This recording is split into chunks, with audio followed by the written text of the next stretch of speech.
I was glad when they said unto me, let us go. Let us go into the house of the Lord. Put your hands together, come on. I was glad when they said unto me. I was glad when they said unto me. I was glad when they said unto me, now let us go into the house of the Lord. Let's put our hands together and as we prepare to receive our speaker, our plenary presenter this morning. I have known her for several years. I met her several years ago at the Friendship West Baptist Church, pastored by the Rev Dr Frederick Douglass Haynes, where she was serving as one of their millennial ministers. She is a pastor and scholar and researcher of Black millennials and Black faith. She's the founder and curator of the Black Millennial Cafe, and in her work leading the Black Millennial Cafe, she coaches churches and church leaders on Black church ministry and strategy. She's a lead researcher for the State of the Black Church Study, and I call her the girl George Barner. We know that often when we're looking for research and when we are attempting to find data from a Black context, we often rely upon white authors and white publishers or European publishers. But thank God we have someone who represents us, that is doing the work, collecting the data, and working to be a blessing to the Black church and those of us who are in the Black context. She is a member of the Antioch Church now in Dallas, Texas, and I consider her a daughter, a sister, a daughter and niece in the faith, energetic, innovative, creative, and very accessible and personable. She's going to share with us in 2 plenaries this week, and today she's coming to talk to us about The Sky Is Not Falling. Put your hands together now and receive Rev Dr. Brianna K. Parker. Good morning, everyone. Thank you so much. We've all heard you should never meet your heroes close up, but after many, many, many years, I can tell you it's been one of my greatest blessings to be able to glean from Dr. Stewart. So to the Reverend Dr., soon-to-be double Dr., Madam President, and I'm sure it'll keep growing. Thank you so much for the opportunity to share. People can believe in you, and people can support you, but when someone shares space with you, it's something that should be honored and acknowledged and appreciated, and I definitely appreciate Dr. Stewart for this.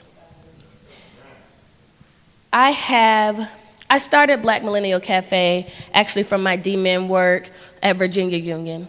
I arrived on campus broken physically. I had spinal damage from a car accident. Emotionally, my sister had just died holding my hand, and I did not imagine that stepping foot on that campus would birth God's greatest dreams for me. I walked into that HBCU and they wouldn't let me slack. I wanted to do a discipleship curriculum program and they said only if you have data. So I looked all over like Vashawn Mitchell, couldn't find nobody with Black research.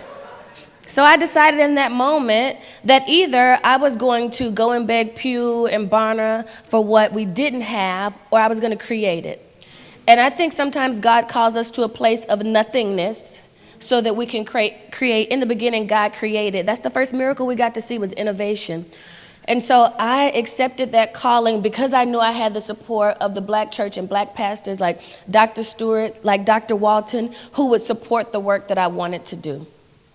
So today I come with information from Black Millennial Cafe and the work we've done, as well as the newest study. After 21 years without extensive quantitative and qualitative data on the Black church, in 2020, at the very end of 2020, we decided to create the State of the Black Church study. I did it with the Barna Group. The Barna Group had a reputation issue, and they didn't think they could pull off a Black church study well. And I had a money issue, because the Black Millennial Cafe did not have $400,000 for a study.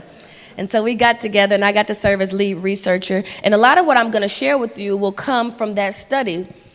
We titled this, "The Sky Is Not Falling," because I think many times we repeat information that we've heard before. We've made assumptions about the black church because it is the white church's truth. It is as bad as it seems for some. It does not have to be the truth for us. I started this merch, and it's "I Still Believe in the Black Church," and I really only did it for two reasons. One, sometimes when you spend time dealing in a certain area for too long, people assume you become the critic instead of the lover. The second reason was because after all we'd heard about the church dying, being on life support, in ICU, when I looked at the data, I could proudly proclaim I still believe in the black church. I could do that because the data was actually pretty promising.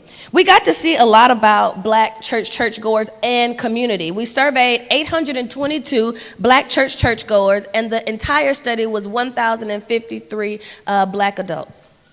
We had the first bump in the road when we looked at details on identity. Many times you'll read an article like the one by Christianity Today, and they will tell you that black people are no longer identifying as Christians at the same rate.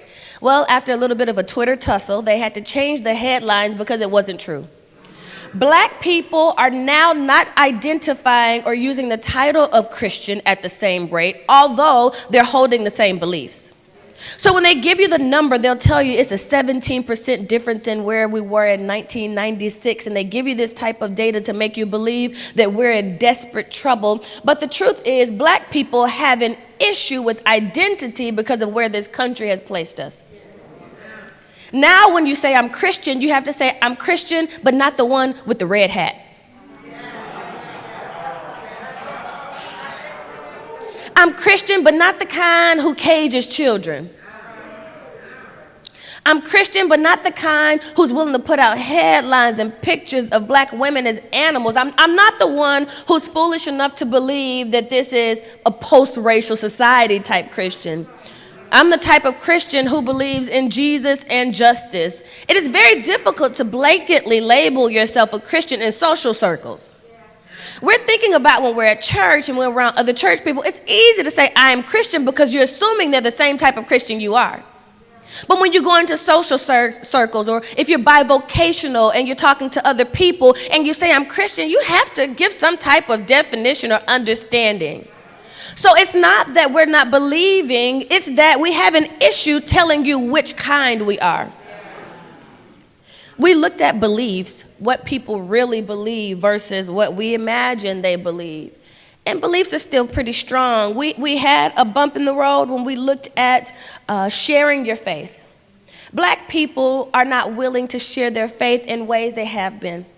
It is difficult for black people to be exclusivist, to be able to tell you, I only believe in Jesus, and you should only believe in Jesus.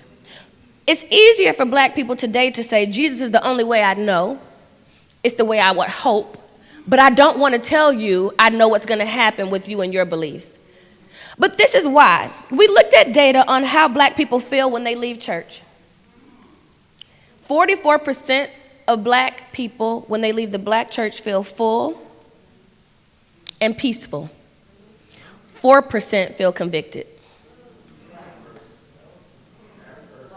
If 4 people feel convicted when they leave church, how many can actually go exclusively and say, Jesus is the only way, and without Jesus you go to hell? Only 4% feel convicted. And I understand that we watched on TV and it's been kind of cute to sit with a stool and a table and have a little talk with our friends. It's become cute to have a Dr. Phil approach. It's become cute to take away narrative preaching, although it is what black people have traditionally appreciated most. But all those things combined has also stopped us from believing in conviction. And convicted people respond differently. Now, what I'm not saying is that you're horrible, that we've done a bad job and we've failed people. But if conviction is there, we have couched it so well like others that they don't even recognize it. Conviction leads to change. Change leads to evangelism. We talk about evangelism and workplace evangelism, but if I'm not convicted when I leave church, what do I tell you? We looked at spiritual disciplines, and black people, of course, are still outranking every other ethnicity in spiritual discipline. But I think we've made some assumptions that are not true. We've made the assumption that young people don't like paper Bibles, that young people don't participate in devotion, that families are no longer reading together, and that's not true. Surprisingly, Dr. Stewart, emerging generations, who would be millennials and Generation Z, do not like digital Bible most. It's what they carry when they're with you, but when it's time to study, it's paper.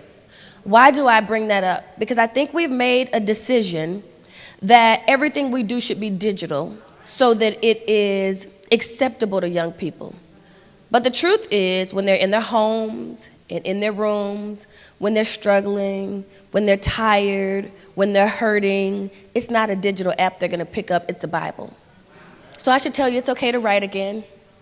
It's okay to create workbooks and devotionals and all the things that we've imagined the Bible app has taken away from us. Because when young people are really hurting and it's time to go back to the Word, they're just not picking up the Bible app anymore. They actually want paper, something to hold on to, something to look through. And so I want you to be aware of that, because when you're creating curriculum and you're trying to impact your other generations, these are the types of things you should create. The sky is not falling. Congregation makeup is something that we were surprised by. You have to remember, when we do research, it's about self-identification. And so some things I have to tell you that people lie about. They just lie. We talked about church attendance and people who said they went every week or every month or every quarter. And I've just been in enough black churches to know it's a lie. But what it told us more than anything is that that's how people want to be seen. Which means you then have the opportunity to give them a place to go so they can honor who they want to be. So we could look at it as a lie, or we could look at it as an opportunity to give people space in the places they want to be in. The black church is now 56% woman and 64% single. Most people and black adults who were just general population were very familiar with the black church at 58%. And 78% of people who are in black churches go to predominantly black churches.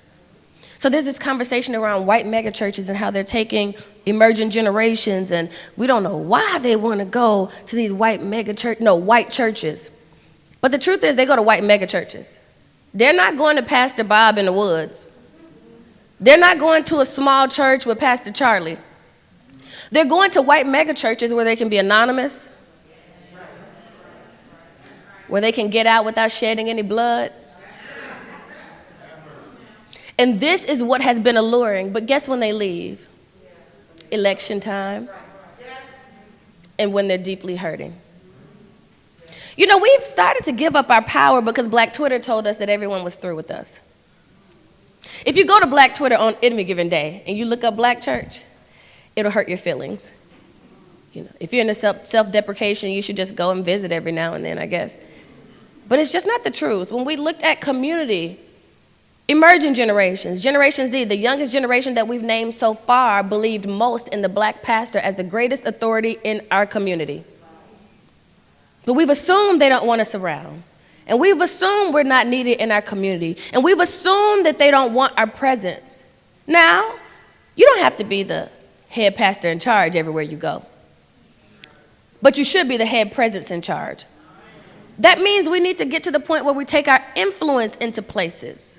And we allow people who would normally to be ignored to have our presence so that they can have our influence and they can have the publicity that they need. Sometimes we think our influence should only be used for ourselves, but if we're going to win the world in the ways that we say we should, we have to begin to use our influence in a way that shines a light on others. I've been appreciative of the support of the work we've done, but I've been disappointed in how the church sees themselves versus how the congregation or the world sees them. we realized there were some real issues in what the pastor believed was most important and what the people believed was most important. They agreed on the number one thing. When we talked about being spiritual versus social, we were actually surprised that 23% of all black adults believe the black church should be involved in social issues only, not spiritual. The one thing they agreed on was the number one responsibility outside of the 23% of the church and the pastor was to teach the Bible. The number two thing that black churchgoers and black adults believed was the greatest responsibility was to provide spiritual guidance. The third was local poverty issues. The fourth was fellowship and community. The fifth was care for elderly and widows.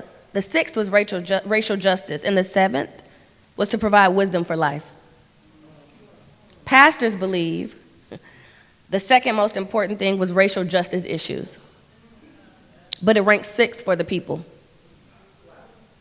They thought the third most important was to provide spiritual guidance, and it was second for the people. The seventh, providing wisdom for life, was number 4 for pastors.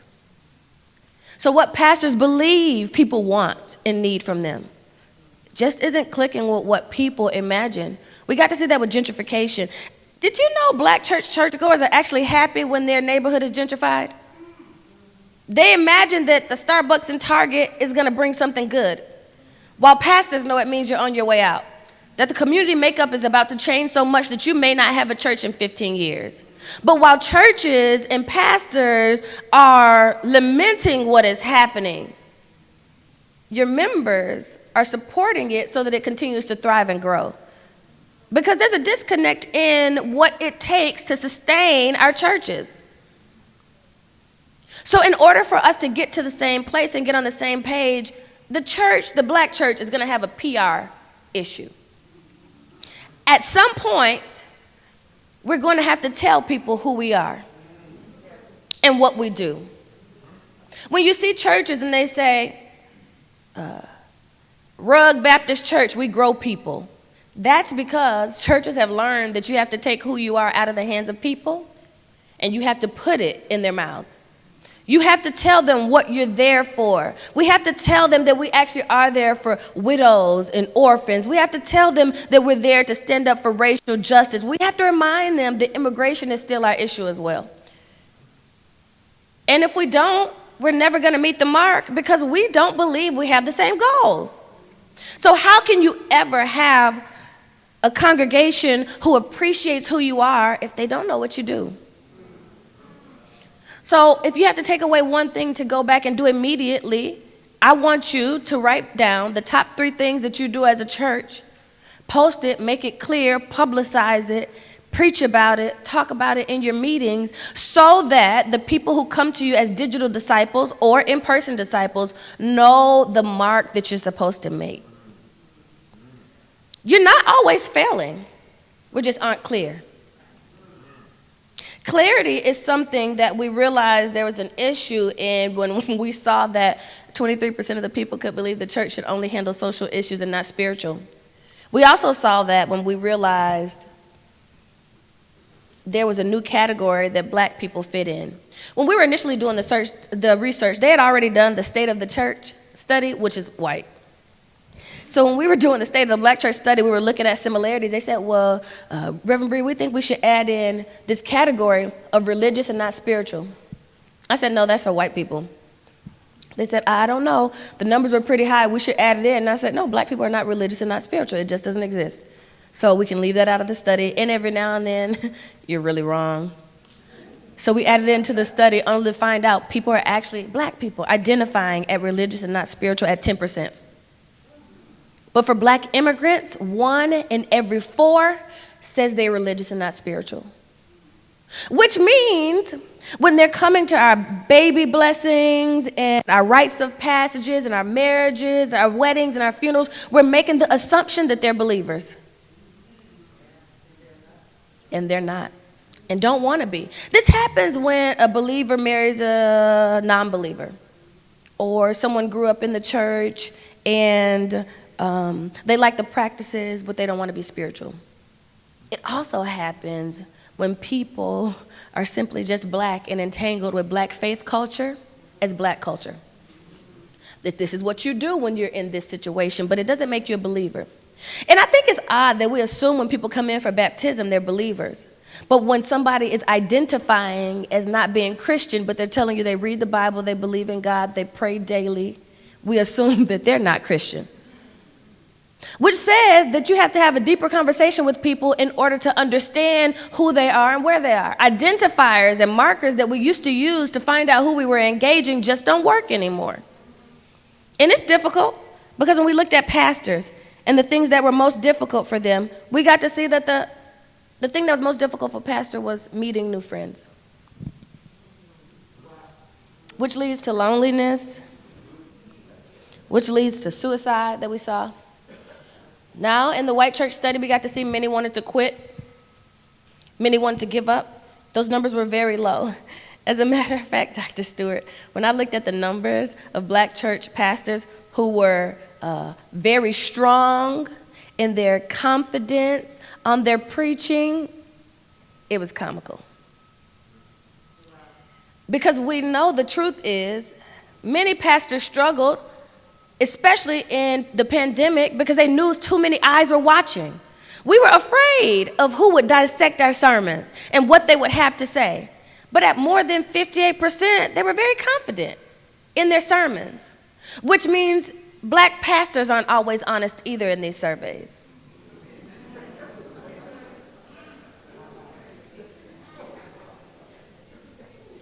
And you can't heal what you won't holler. So the second most difficult task to make time for, the second most difficult task was friendships. The first, making time for people in the community. You know, there's only so much preaching power you have when you don't know people. I love list preachers who will just call the roll on the issues that are happening in our lives. Two of the best I've ever heard would be Dr. Stewart and Dr. Lance Watson. But guess what? I've noticed over time, because naturally I'm a researcher and I dissect things, their lists change. It grows, it's relevant, it changes with the time. While other people are still talking about bae and boo in a pandemic. While other people are still talking about things that aren't even relevant in a pandemic. It's because you don't know people. We used to be able to shake hands and hear what was going on in our community. Now that we can't shake hands, we've become so out of touch with who people are, what our community needs, and where we should be. We waste a lot of our resources on trying to tackle issues that don't exist anymore. Do you know how many churches were having homework programs and tutoring programs, and they were closing them down because they didn't have enough tutors? When the truth was, people actually just needed cold air in the summertime and heat in the winter and the lights on so they could do their homework. So even without enough tutors, just a place to do homework was what the kids needed. And now we're trying to figure out what can we do to meet the needs of the community when children are behind now by 3 grade levels in 2 years. And instead of us helping them to catch up so that they're on track, we've just abandoned that thought. And yes, food is important. But black kids can't afford to be 3 years behind. So if you've been looking for your local mission, boom, there it is. But you have to know what's happening in your community. I remember when schools were giving children devices. They were in those long lines giving out devices so kids could keep up. And they were complaining, these parents are lazy. They don't even take it. They don't make these kids get on Zoom. Wi-Fi, anyone?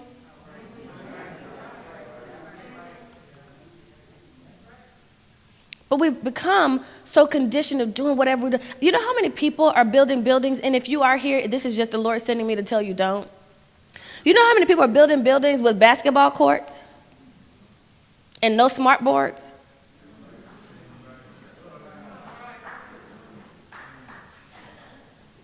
Today, if you want your child to be able to survive, when your child is learning the alphabet, they should be learning coding.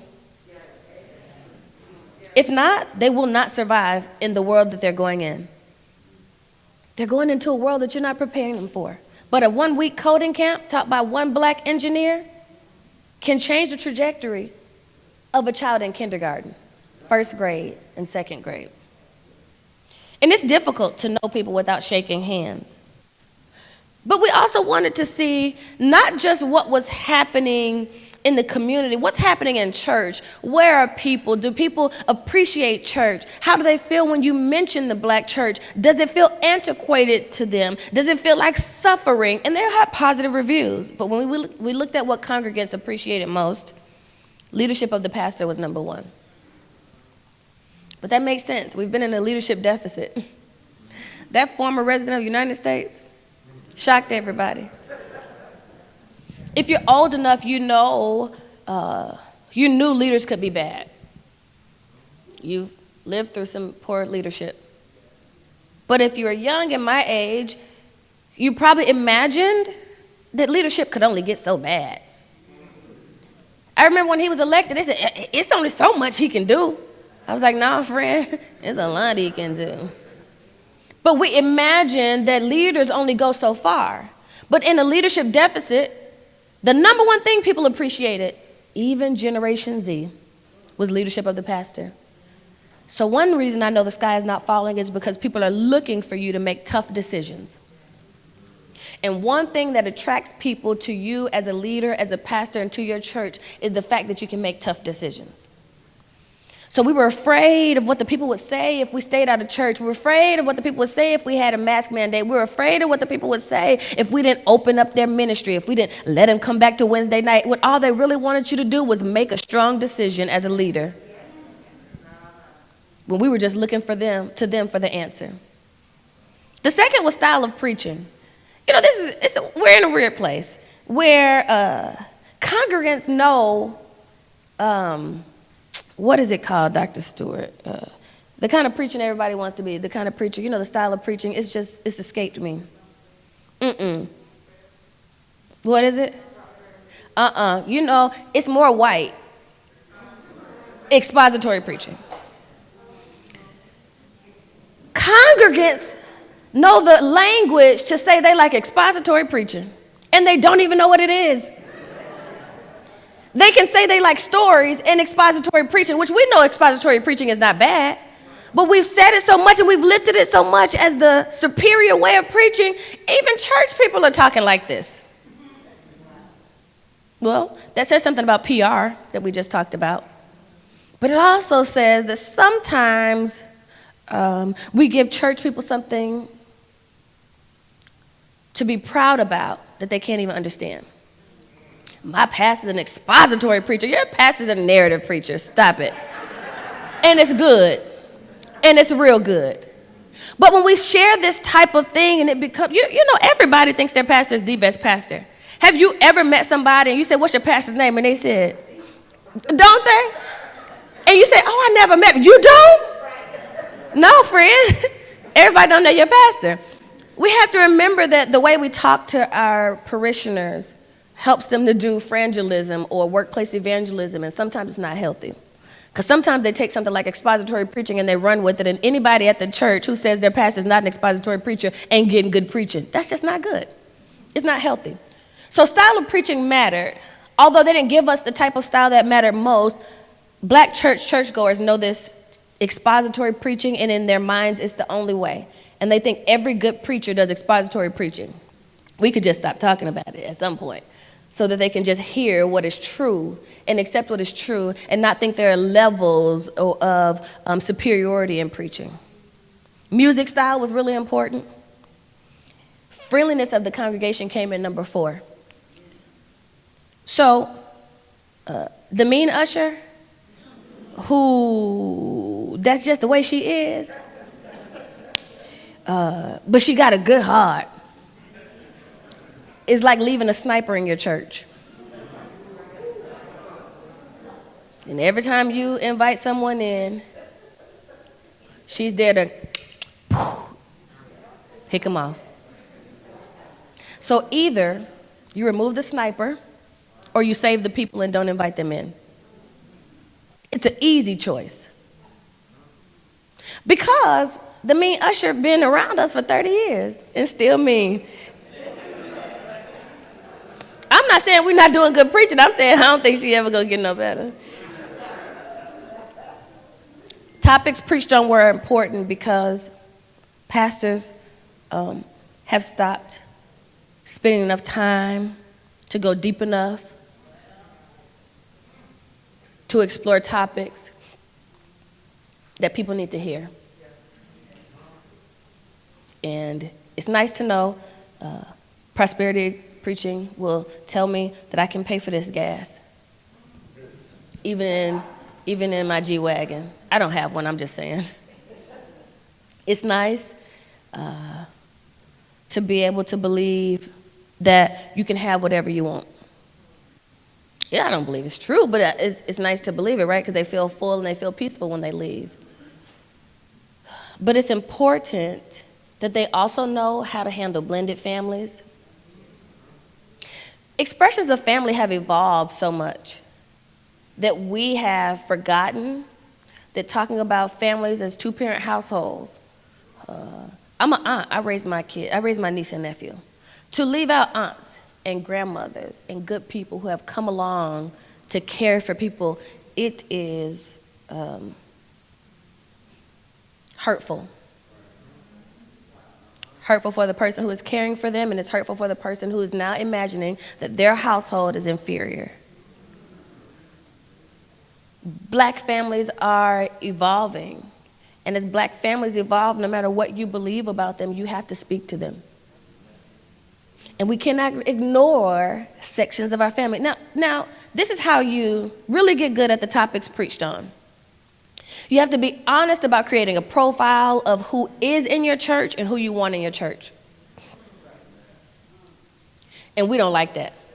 Because, who wants to say I only want wealthy people? But it's true for some. And if you won't be honest with yourself and you're going to keep preaching sermons that don't speak to them, it's a madhouse. Why are we not being honest about who we want there? But we drive away who we don't. So if you're really going to hit your target, if you're going to be strategic, if you're going to make sure you're able to have thriving ministry, if you're not going to pull the sky down instead of it falling, you have to be honest about who is there and who we want there. See, sometimes we have the crackhead and we talk like we're talking to the congressman. That don't work. And sometimes we have the congressman or crackhead and we want to pretend like one of them doesn't exist there. And we only want to acknowledge the person who has been addicted when they've overcome. They're a burden, we shun them, we shun addiction until there's a story of victory. But you should be a part of the story of victory. Addiction is part of the trauma we're going to see coming out of the pandemic. We are not in our new normal, we're in our next normal. And there'll be a number of next normals we'll visit before we find a new normal. But what you do know is the need to address trauma is coming. And so I understand all the things we want when we come back, but a therapist and group counseling should be number one. Because there are people who did not walk into the pandemic in addiction who are coming out severely addicted to a whole lot of things. For me, it's like peach cobbler, pound cake, and dressing or something. And the scale tells me I still have an issue every week. But it's still an addiction. We're not going to be as healthy as we were when we went in. And the long-term impact of sitting for 2 years is going to impact us. So I know we have these times where we're talking about exercise, but we actually have to do it now to live. We have to fix some things so that we can survive. We have come to a place where we can appreciate how people really feel about us. And so I think we're all mature enough to hear what congregants don't appreciate. Number one, approach to money. Here's the odd thing. We haven't had a national scandal in the black church for decades around money.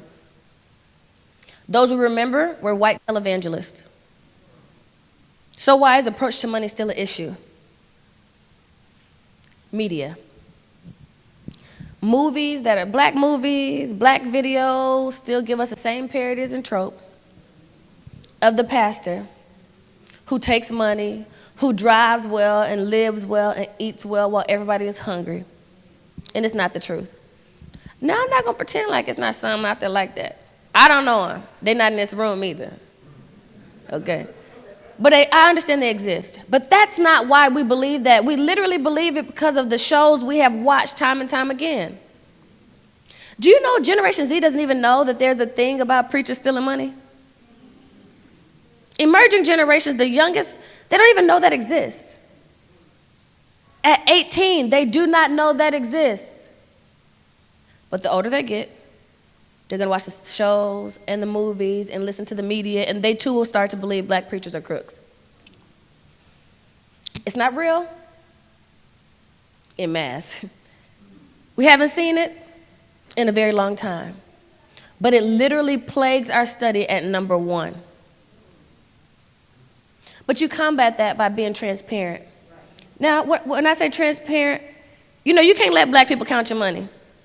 You just can't. I'm not saying you put everything out there, because that's not healthy. If you've never run a company, you don't imagine how much money goes into paying administration at a church. It would seem way too administratively heavy. But we understand if you've ever run a company, it takes a whole lot of administration, and then you work with the rest of the funds. But if you've never seen that, that's going to be a turn. So I'm not saying you just tell people everything. But I am saying there should be a transparency that exists. Do you know why those Feed the Hungry groups do so well? Because people feel like they can go and transparently tell people where their money is. Black millennials can sit at brunch and say, well, yesterday, for just $3.75 a week, I fed a child in Ethiopia. I'm doing great. Clap for me. But when you're in the black church, you say, well, I get 10% of my money, and one time I needed $250. Mm-hmm. And you know what they told me? That they weren't going to give it to me. I wanted to bury my child, and they wouldn't bury him. Now, they're not going to tell you the child 42 hadn't been in church. They're not going to tell you that. But that's the profile they give. But we're going to have to feed them and show them what we do. The black church has a weird relationship with humility. You know why people brag about white mega churches and all they do? Because they know. You have to tell the people what you're doing. There should be, at least, you shouldn't let 1 month go by without telling them how many people were fed, how many people were counseled, how many people came into the church. How many people were sent to college? How many people were sent a food box? These things are important. Because if you don't give them where they're sending their money, they're going to say, my money better served with feed the children. But who wouldn't want to know that they're helping young children in poverty? But how many of them don't know that's actually happening in their church? So you have to tell your own story. And here's the thing, you don't know this, possibly, but some churches have a budget of over $100,000 just in PR. Because we've learned generosity breeds generosity. It breeds it so much so that, do you remember when all the large churches were paying off medical bills in millions of dollars? Not a dollar came from their church. It was a program. And they needed to pay millions of dollars in health care, because that's what the money was allotted for. They just needed people who had access. They needed churches who had access to people to pay that off. But they knew it because generosity breeds generosity. I see you're giving a lot to the people. I see the people will come to you. So let me give you this money so you can distribute it. And that's how it happens. So you have to tell your story. I think I said it about 4 times, PR. You have to give people what they need to say. Whoever you are, you need to tell people. And I don't mean the long mission and vision. We are a church that believes in God. We care for the people. We serve. We're going to do justice. We're going to give mercy. I don't mean the long one. I mean the elevator speech. We've learned this should happen in sermons too. Have you ever preached a sermon and someone came up to you and told you how much it meant to them? And they were like, when you talked about blah, blah, and you were like, I didn't say that.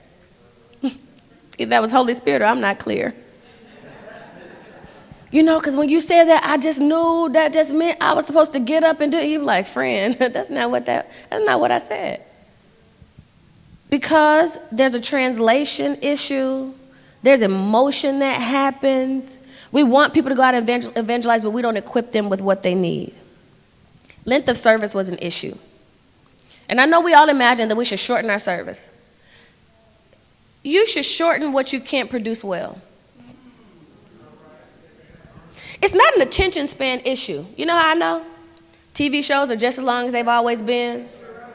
Movies are as long as they've always been. And Netflix will have you held up in your own house for 16 hours. Not even wanting to go to the restroom. Because you got to see this next episode to see what happened. Okay? No commercials. Binge watching. I'm going to eat after this episode. It takes a lot for me not to eat. That means there's not an attention span issue. There's a production and content issue. Quality production matters. Now, what I'm not telling you is, we had a statistic, and I'll come back to it, that said people wanted an encounter with God. They wanted an encounter most. Every time I mentioned that the people wanted an encounter, you know what they said to me? Oh, I got to buy them LED walls and smoke machines. I said, when did the people of God forget an encounter was relationship with God? So what I'm not telling you is production quality means LED walls.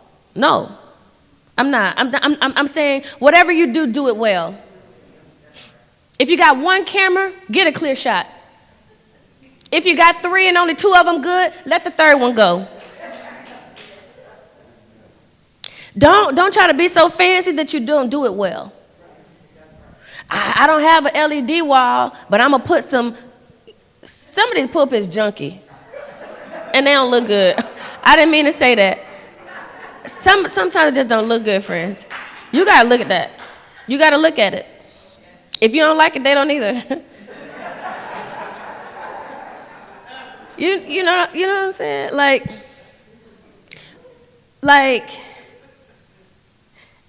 I don't know what we be doing sometimes. Trying to build a background, you know? Let me help you know this. When was the last time you saw a video with the traditional pulpit go viral? I'll really wait.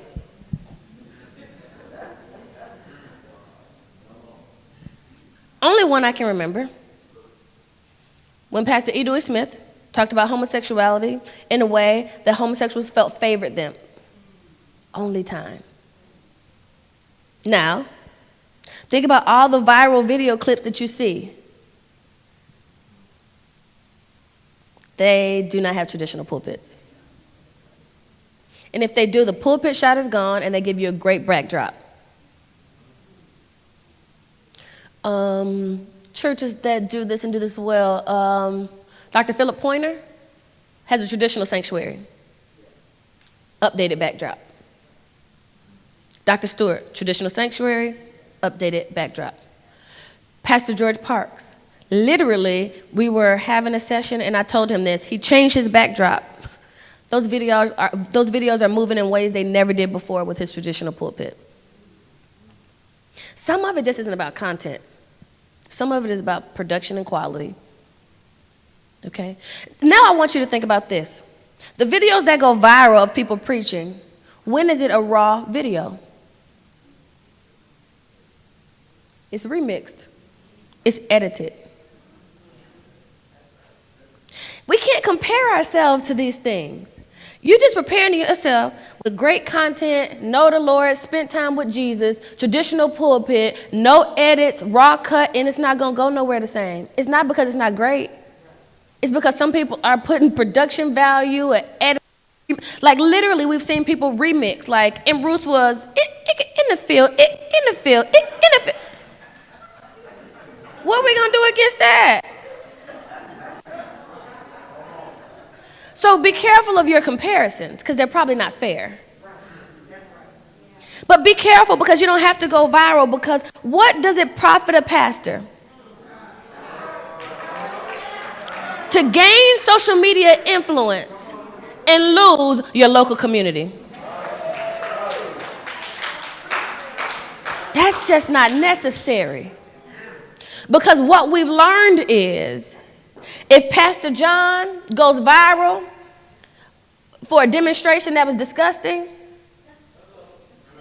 in maybe Oklahoma, we're going to feel it in Texas, California, Minnesota, and Michigan. Because each pastor holds global community weight. And when one pastor does something, all pastors are accused of it. It's okay to have a local ministry with local impact.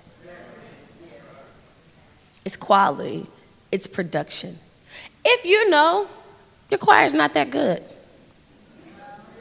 shorten it.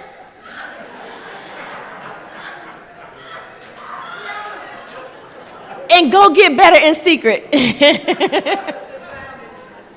And a good sound engineer. And yep, Dr. Danielle Brown just said this. We learned this when I was at Friendship West a couple years ago. The mix you get in the house is not the mix you need for the stream. So if I ever sing and it don't sound good, I'm just going to blame it on the mix, but I really can't sing. But if the people don't appreciate what they're hearing in the stream first, look at the mix. It may just be off. Because sometimes we think the people at our church are good. We be like, yeah, they do our media, they're real good. They're not good, they're just all you know. But you can get them some training. You can bring somebody else in. But just because they do it don't mean they do it well. My friend just had some pictures taken. She said, the pictures came out good. I said, get them pictures so fuzzy. What are you talking about? Just because you have access doesn't mean they're the one. And where we start is not where we have to finish. And we don't have to leave the people behind who helped us get there. We can put the resources into training them and helping them to get better. Another thing you should do is, have you guys been on YouTube lately to see that they do the timelines now? They tell you when they do the intro, when they get the first point, and they tell you when to click on. We got to get beyond thinking we can make people watch our whole service. If you know they drop off when the choir start, and you don't want to shorten them or tell them they need some work behind the scenes, then tell them about what time it's going to be over. You got to let the people click in when they want to. Because this is what happened. You click in, oh, there go that choir. I'm going to click off. I'm going to go back. You click on, oh, Lord, they got 3 songs. Let me go off. I'm going to go back. And they start watching something else.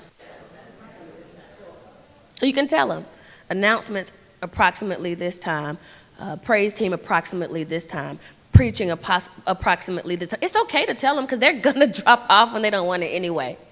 So let them click in when it's going to be best for them. It's okay. And let me say this. We've also learned in this study, we always knew some preachers weren't great, some pastors weren't great preachers, they were great pastors. And this hurt them the most because it was hard to show their heart the same. And they've always known their preaching wouldn't do it. So how do you handle that digitally? These pastors suffered most. I do have a client who's like that. We decided to look at other styles of learning, which you should always try to engage all learning styles in your services. You can't always get in the sermon, right? Depending on how they hear, how they learn. So it can be in a skit, it can be in a video, it can be in a song. Give people multiple ways to hear whatever the message is. So we added in arts, and we shrank the sermon. Guess what? Viewership went up. But this person didn't have the kind of ego who said, no, I'm going to give them that 30 minutes. Friend, you better give them 17.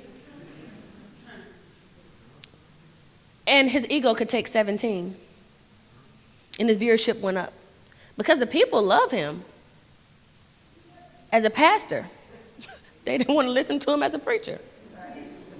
But they didn't want to give up on their pastor. We have to get beyond these things. Programs for teens was the third thing that people appreciated least. Because we stopped programming for teens. And we've done this in autopilot. Right? We want to know why people still don't like lock-ins. What? I mentioned a lock-in to a child. They were completely confused. I grew up in lock-ins.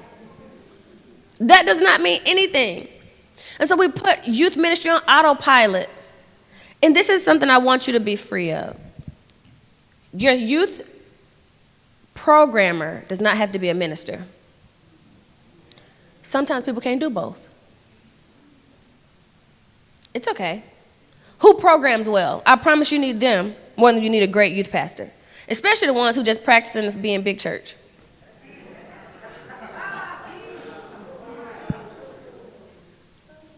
It's not necessary. Programming is what keeps people. We also learned that children's programming became adult programming.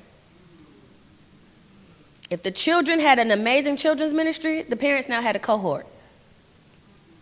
That's why children's ministry is kind of how you know if a church will grow or not. It's not just good children's ministry, it's now parents have found a community, and they won't let go of it. So it's an entanglement that revolves around your church. Program for teens is lacking. Use of technology was an issue. It's not so much the people not being able to use the technology. Sometimes it's the church knowing it. Back when they were like, we're going to get on this thing called Zoom, and everybody been at work using Zoom. What are we talking about, friends? We were like, you remember when the church wanted to see if Facebook was the devil? And we were waiting still to see. And now, all of a sudden, the pandemic hit, and Facebook came straight from God.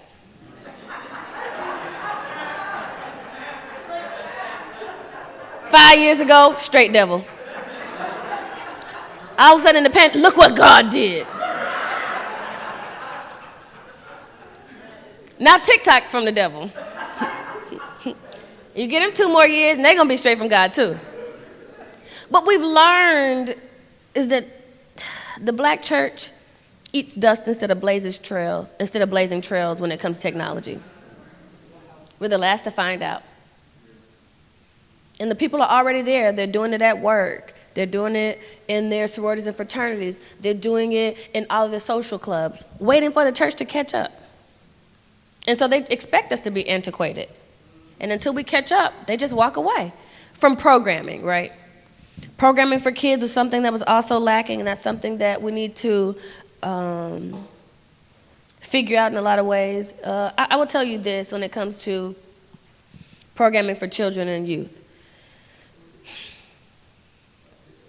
Don't be arrogant enough to believe everybody want to watch you live.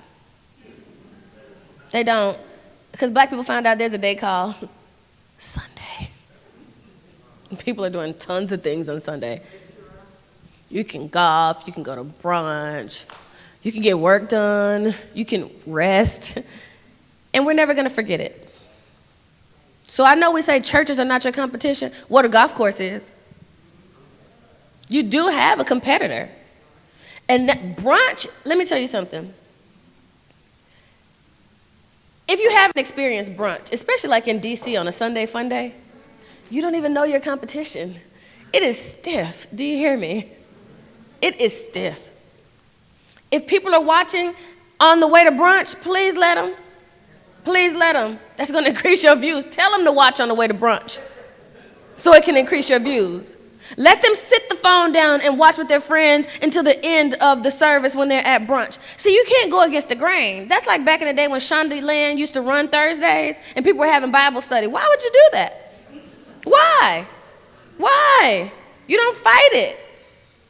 You don't even have to change your day. I had one group, and we would do breaks, commercial. We would jump back on Zoom, before Zoom was popular, back inside the commercial breaks. Talk and get off. Because I needed to be able to have their attention.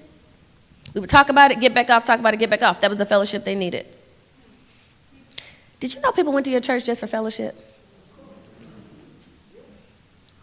Did you know that, well, we know this, black people move into a town, they want to know other black people, where they got to go? Church. To find their tribe. If you can catch them before they find it, they may stay. But we somehow imagine people are into us when they first arrive. Like we're in a relationship, like we caked up, like, you know how you meet somebody and you're on the phone, like, what you doing? Nothing. What you doing? Nothing. What you say? Oh, nothing. Oh, okay, I thought you said something. People don't do that with church. That's not how we do this. We're not hooked that same way in the beginning. See, when you're in a relationship, you meet somebody new, you start off hooked and then you grow out of it. And in the church, you start off not so hooked. You're just trying to watch, figure things out, decide if you want to lean in. And we have imagined that people are hooked from the first moment, and they're not. That means you create a discipleship strategy around fellowship. So that when they find their tribe, they stay because their tribe is committed. If your discipleship program does not include fellowship, it will fail. Because you'll have Stepford Christians.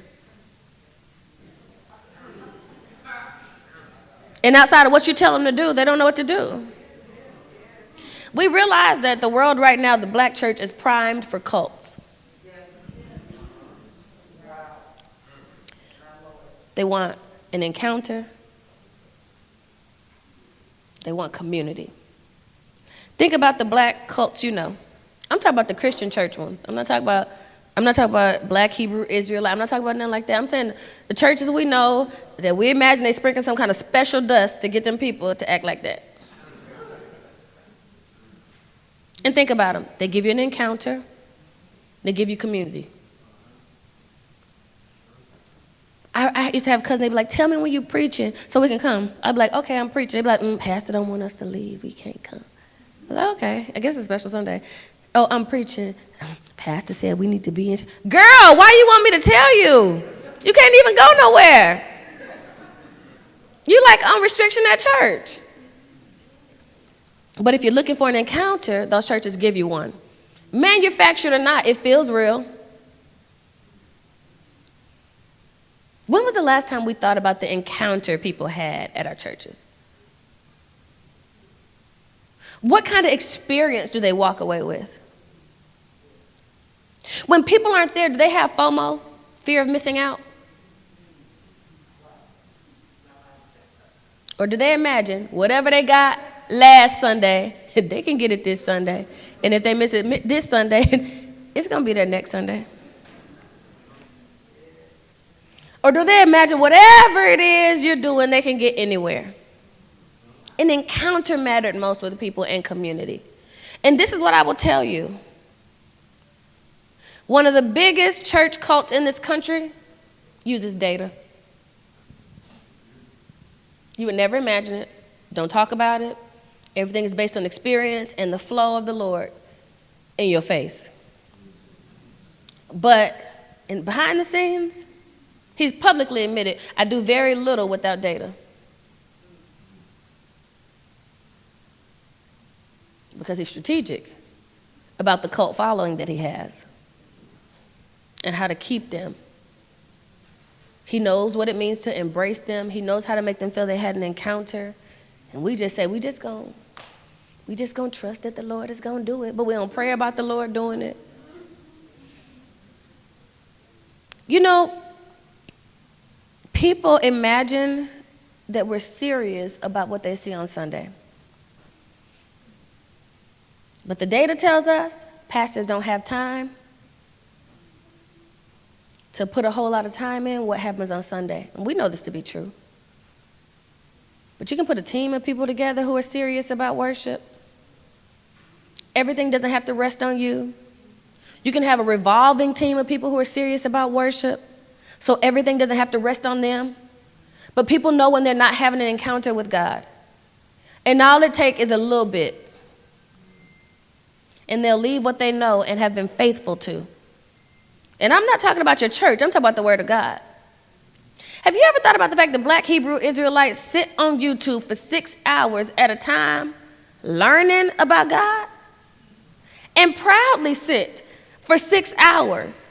But in the Black church, length of service is an issue. Because it's about quality production or content. Topics preached on is important because if you do not know the people, you cannot preach to the people. And people, we forget sometimes, come in desperate. And sometimes we become so comfortable with the flow of things that we forget it's life or death for some people. That somebody walks in saying, I'm going to give you one more chance, God. And if it don't happen today, I'm done. My sister was sick for 18 years before she died. My sister grew up the same as me, but after being sick for 18 years, you try a whole lot of things. Every time there was a prophet in town, my sister was there. Every time somebody had the gift of healing, my sister was there, only to be completely disappointed. My sister didn't find her footing until she went back to what we knew, and she just needed an encounter with God. And it did not mean it would heal her, and it didn't, but it could keep her. People are mature enough for that, but we have to be serious enough. One thing we're going to have to figure out moving forward, if we're going to be strategic and we're going to do digital discipleship and all the things we need to do, is what it means to have volunteers and staff. Today, everybody gets paid for everything. Did you know that, Dr. Stewart? I don't know how many ushers even usher without a little check.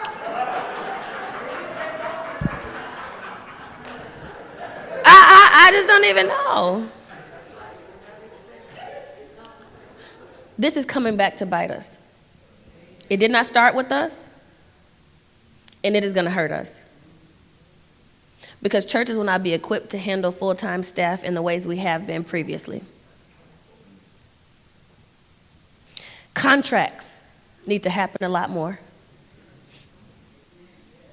And you have to just be honest enough to say, most people are not working 40-hour weeks. And when they're not, they need a new responsibility or they need a part-time job with you. Because you won't be able to afford it. And you're going to have to look at the receptionist versus the communications person. And one has 40 hours a week of work. And one answers phone calls when they come in, and most people email or talk to you on social media. So it has to be answer the phones and respond to social media and check the email box. We're not going to have the luxury of doing the thing that gives us the greatest amount of clout. I used to make a joke when I worked at the church, and they would say, why are you doing shots on the camera? You know, why are you back there with the media team? I said, job security, you know. They might not need assimilation forever, but they're going to need this camera running. And if one of us got to go, it got to be Chris, because he do this full time. But we're going to have to tell our staff to be that kind of innovative. What do you do, and how much do you do it? What else can you do to make this worth it for both of us? We have to have real skills. And again, and we have to have real skills. Because we say this person does communications, they do marketing. Making a flyer is not marketing. Posting on social media is not a social media manager. A social media manager is somebody who can actually impact. I won't say what account Kayla has worked, but Kayla, how many days did it take you to get 5,000 something followers on TikTok for your person? 4 days. That's social media. When you can get 5,000 plus followers in 4 days, that's your social media manager. Somebody who knows you have to post and engage. Somebody who knows they have to actually look at the analytics. Somebody who knows that they have to work one platform in order to get people on the other platform. It's not the person who just posts. And then we brag, we got a social media manager, and you got 12 followers. And I'm not saying 12 followers is bad, but 12 followers in a full-time job is bad. So we're going to have to reorganize. People won't get to just do one job for 20 hours and get a 40-hour check anymore. That's not going to work. People are going to have to learn skills like sales copy. People are going to have to learn website copy. Because when people come to your website, it's going to mean a lot more now than it used to. And if you can't keep them there, if you can't have them sign up, if you can't, no, have we even had people designate if they want to be virtual or in person? Because that's a thing. People who know how to do that type of work. So we're heading to a place with staff where we're probably going to see more contracts. We're going to see people who want, surprisingly, more perks because they're getting them other places. And people will not want to return to the building. Every time I talk to a church who's returning, they're like, you know, we're going back into the office. What I'm not going to tell you is that it's either or. It's not either, go virtual or go in person. It's not. It's going to be what's best for your church. A new pastor does not need a virtual staff. They need to be there. A pastor who is consistently evolving and changing things doesn't need a virtual staff. They need to be together.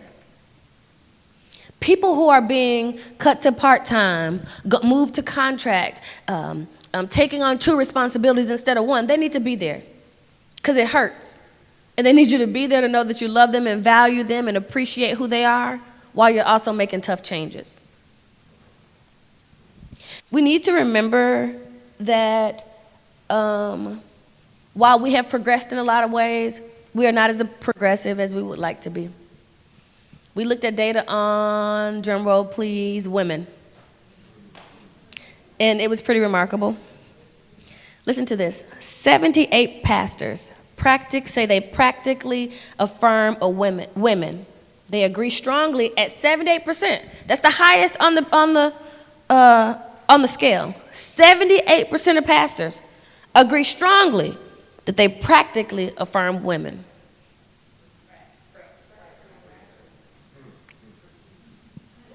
If you believe that, I want to sell you a wooden nickel. 57% of black pastors agree strongly that they could submit to a woman in spiritual authority. This is how they want to be seen. I don't think it's true. I'm just going to be honest.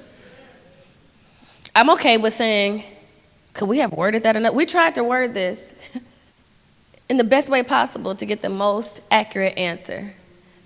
But people want to be seen this way, and I get it, because this is where you should be. You should practice affirm women. You should be able to submit, right? Sometimes we see a pastor of Christian education who's a woman, won't get people in Christian education who are men or women. Now, what I appreciate is that we got to do a little bit of myth busting. We've always believed the biggest opponent to a woman in ministry was another woman. Well, that's no longer true, but it's disappointing to tell you it's young black men.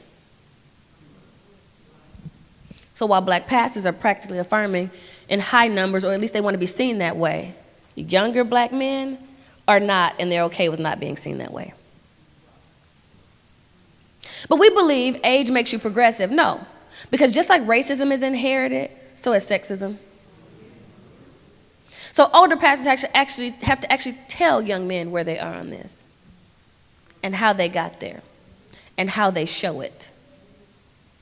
But we did know this, right? When we got to see Vice President Harris did not even increase the black woman's vote in the way that it should have, we knew how the country felt about black women, right? And then we assume when you're young, that means you're progressive. But if that was true, you wouldn't have white kids in blackface in middle school and high school. That's not progressive. And in the same way they have children in blackface, we have young black boys who don't believe in women. And I don't just mean in ministry. I mean they don't believe in women. That's an issue. And that won't fix itself. You have to be intentional about getting to the place where young black men can practically affirm women. Because when we see it in the church, we see it in the home. And we can't afford a world where black women can't fly free and high and get to where we want to be. Pastors are suffering. Pastors are hurting. And pastors lack accountability, and that's their own words. To say you lack accountability, honestly, says you want accountability. So we have to figure out ways to help keep each other accountable. Each other, I mean as in you all, I'm not a pastor. Keep each other accountable. Because people are looking for accountability and outside of their spouse.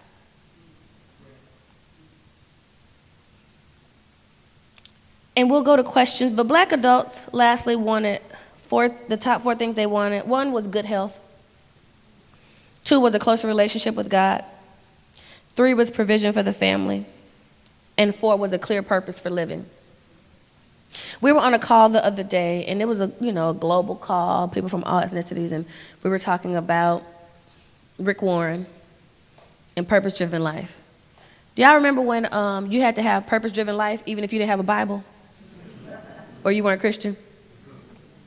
And black people were really just promoting purpose-driven life to the best we understood. But I was thinking to myself, today, purpose-driven life would kill in black communities because we're free in a way that we weren't then. Now we've heard of the Great Resignation, right? There was a post out on social media where a millennial sent their boss a text message and said, I think I'm gonna quit because this job is giving me shackled. Who does that? Somebody who feels free. Because either you believe that God will make a way and provide, or you believe that there's something in you that's enough to hold you over. Purpose-driven life is something that we should, well, not purpose-driven life. Purpose is something we should revisit in the black church. Because now we have the freedom to be entrepreneurs or to dream new dreams, and we've broken shackles that we formerly wore. I'm not saying we're completely free, but I'm saying our mindset is in a different place to be able to understand purpose differently. I'm also saying provision for family is number 3, and it's important that we remember the Lord does love a cheerful giver, but God takes a tearful one too. That everybody just isn't in the same place.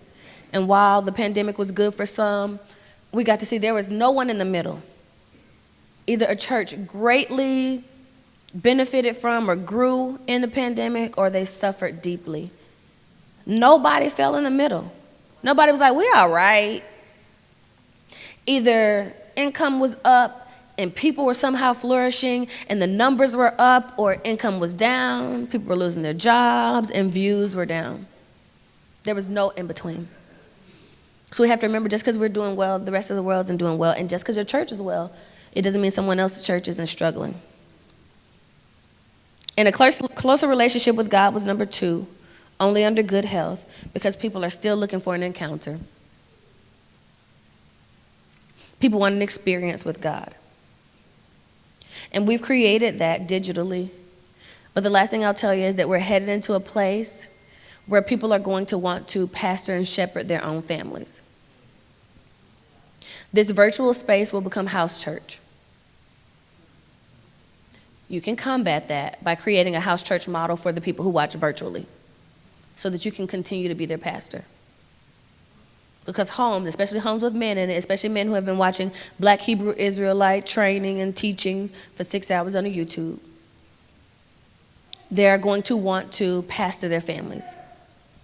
And the best thing we can do in Christians for those people and pastors and leaders will be to create a house church model for your virtual members. That can look like you telling them when it's their part for communion, that you give them questions to discuss as a family after worship is over, that you send home something that talks to them about how to extend the invitation in their own home. We have to work with it, not against it. Some people have done church at home and they decided they don't need in person ever again. But what they will need is a pastor, and you remind them of that. Because they're not going to bury their family member. They're not going to perform those weddings. And they'll be at the hospital, but they're going to call you again. So remind them that you don't mind them caring for their family and taking a different type of leadership role, but they can still have a pastor. We were headed toward house churches quickly before the pandemic, but being able to do it in your house with your pastor slowed it down. Now we need to be intentional by reminding people that they need a pastor. Francis Chan left his huge ministry to start house churches all over the country. And in normal black fashion, it's just so long before it hits us. And it's the new thing to do. If it's coming, combat it, because the people need a pastor. How do I know the people need a pastor? Because leadership was number one. People wanted the authority of leadership. How do I know that the sky is not falling? Because the numbers tell us very clearly that while I'm not saying we're hot shots and we're doing it perfectly, we're not dying, we're not on hospice, we're not in ICU. We're thriving in ways that no other community can say. We are caring for our people in ways that other communities can't even touch. We have spiritual discipline in our families that no other ethnicity gets to see. All we have to do is stop combating the things that are happening and work with them and correct the things that shouldn't happen. The people want a leader. The people want authority. Be the leader. Tell them who you are. Tell them what you do. Tell them what to expect from you. Tell them how gentrification impacts the community. Tell them what it means to take care of the orphans and widows. And humility is something that the black church has to have a better relationship with. Because humility is not sharing what you're doing for your community. Humility is doing it and letting go of the standard of membership having its privileges. Because the world needs a pastor, not just your church members. Any questions?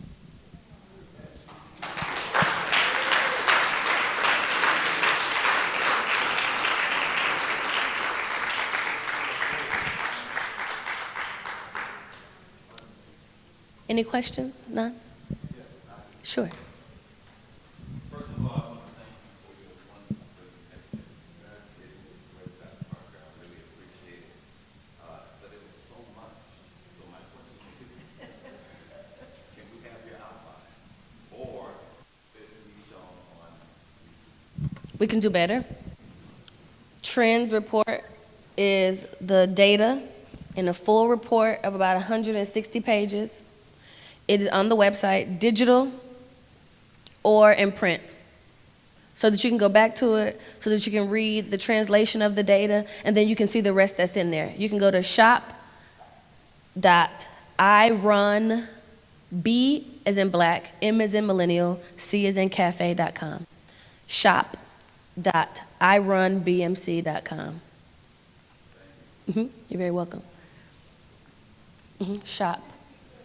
Sure, shop, shop.I, run, R as in Reggie, U as in umbrella, R as in Nancy, B as in black, M as in millennial, C as in cafe.com, shop.irunbmc.com. And you can buy the full report there. And it's extensive, and it gives you the information you need. We do mine the data, to get even deeper and have some greater understanding, but it gives you a really good overview of what's happening in community and congregations with pastors, and I think civic engagement too. Yes, ma'am.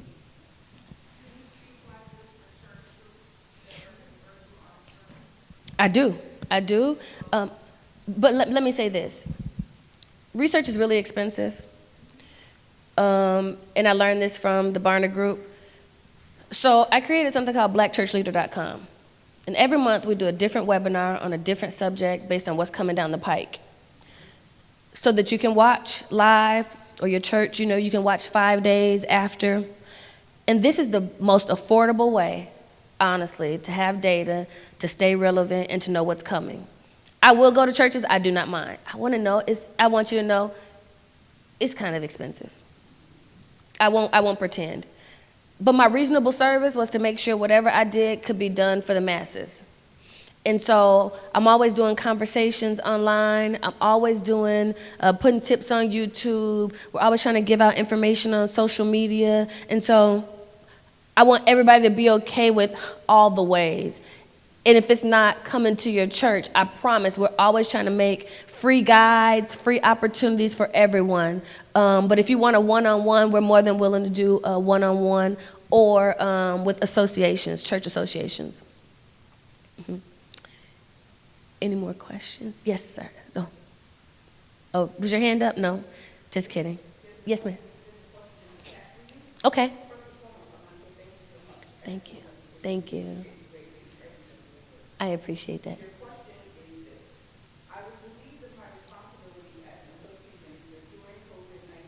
Yeah.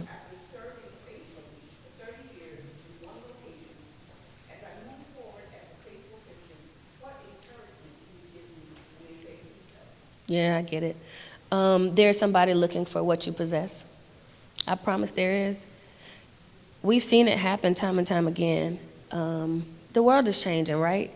But what you did at the last place, you can do for others. There are people who still want your gifts. They still want what you bring to the table. One person might not be able to hold it for 40 hours, but maybe 4 churches can. And so don't be afraid to offer whatever it is that you have to other people, even if it's in smaller increments. Because I think that's where the entire world is going, saying, how can I live and give what I have to give?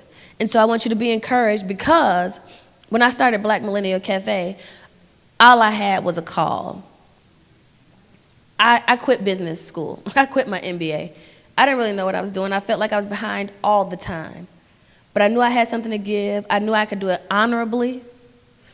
And that's what I did. I just wanted to figure out how I could share it. And there's so many models that allow you to share it. And I'm sorry you found yourself here in the pandemic. Mm-hmm. You're welcome. Any other questions? Yes, sir.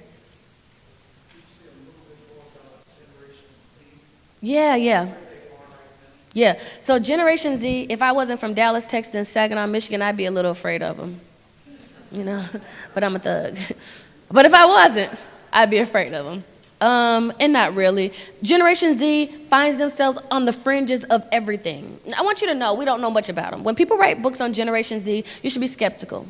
Because you can only research Generation Z right now from ages 18 to 24, 25 right now. And so, because they have to be old enough for you to research. So we don't really even have a good group of people to get a real sample from.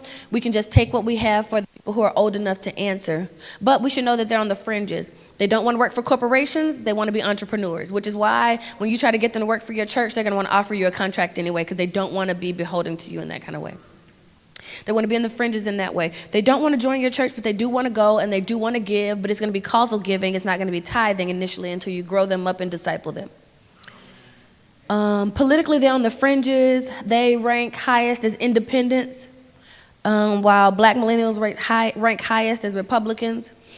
So they want to be on the fringes in every area. They want to be on the fringes of employment as entrepreneurs. They want to be on the fringes of membership as regular visitors who will give causally. Don't forget, they got good money too. So when people say stuff like, the seniors are the ones with the money, no, the seniors are the ones with the discipline to give the money. Younger people are making money too, but they give causally. So you have to know the cause in order to be able to give, and then you grow them up to become tithers and disciples. So the fringes of employment, the fringes of membership, and they're on the fringes politically. They just don't want to be put in any box. But be okay with that. Let them feel like they're wandering and still apart, and grow them up and disciple them. Singers didn't always love to tithe either. They grew up, they matured, they were discipled. They give because their experience tells them that God is faithful, not because age told them. Sure. Yeah, so this is a follow-up to Dr. Williamson's question about the Z generation. If they give costly, right? Is there any idea what kinds of costs? Oh, yeah. Whatever doesn't benefit you. Emerging generations want to give to people who give to others. If they want to know that it's not going to be, it's not only going to be within the four walls of your church, but that you're going to go out and care for others, that is important if you want them to give.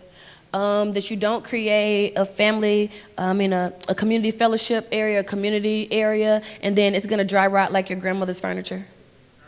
They want to know that whatever it is that you're creating, it's going to be used for a community, it's going to be used for others, and other people can benefit from it. That's the kind of cause of giving. If it's outside of your own needs, now they don't mind helping, but we got to learn emerging generations don't believe they give out of lack, they give out of excess. So if I need a roof and you need a roof, we both got to work for a roof. But if I can make enough money, I think it's now my responsibility to give to you. But they do not believe in giving out of lack. Now don't forget, these are people who haven't been discipled. But their natural instinct is not to give out of lack, it's to give out of excess. So the more I make, the more I'll give. But when I'm struggling, I can't give. Any other questions? Let me say this about generations too. Generation Z starts at, millennials end at 26 right now. The youngest millennial is 26, the oldest is 41. Generation Z is 25 through, we don't know. I know some people will tell you it's 25 through age 5 or 25 through 7. I really believe people who create generations based on trauma or sociological circumstances, it's probably going to end with the youngest person to not be impacted by the pandemic. The oldest person to not be impacted by the pandemic will be Alpha. The youngest person impacted by the pandemic will end Generation Z. My 2-year-old grandbaby, because I raised my niece and nephew and my sister died, my 2-year-old grandbaby is not impacted by COVID. He asked, my mask, gam, give me sanitizer. He's asking for these things because that's all he knows. My 5-year-old grandbaby absolutely hates COVID and everything it ever breathed on because it stopped his birthday party.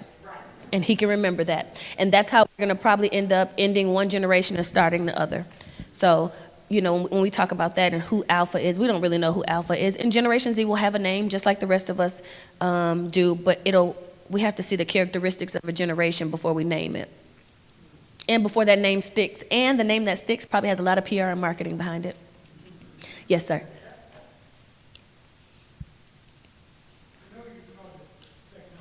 Mm-hmm.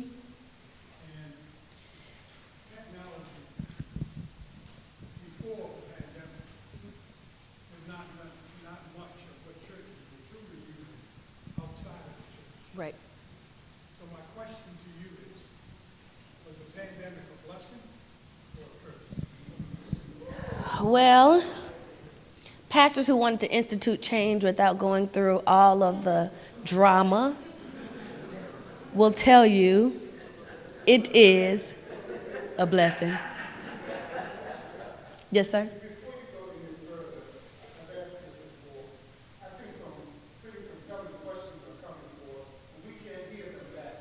Okay. Okay. He was saying with the technology changes, was the pandemic a blessing or a curse? So for pastors who didn't want to deal with all the, can I, this is why, please, baby, please, it was a blessing. Guess who else benefited most from the pandemic of all generations? Seniors. Because if they didn't drive at night, they could still make it to revival. And if they weren't feeling well, they could still watch worship. And it literally removed all the barriers they had to participating fully in worship. And so seniors appreciated the virtual part of the pandemic most. The people who didn't like it most were millennials. So it kind of flipped everything on its head. Any other questions? Yes, sir. No, we don't work together. I did the foreword on his book, but no, we don't work together. But he is a friend of mine, and I tell everybody he's my D-Man Neo because he came the year after and we were doing the same type of work. Any other questions? No? Well, thank you so much for having me.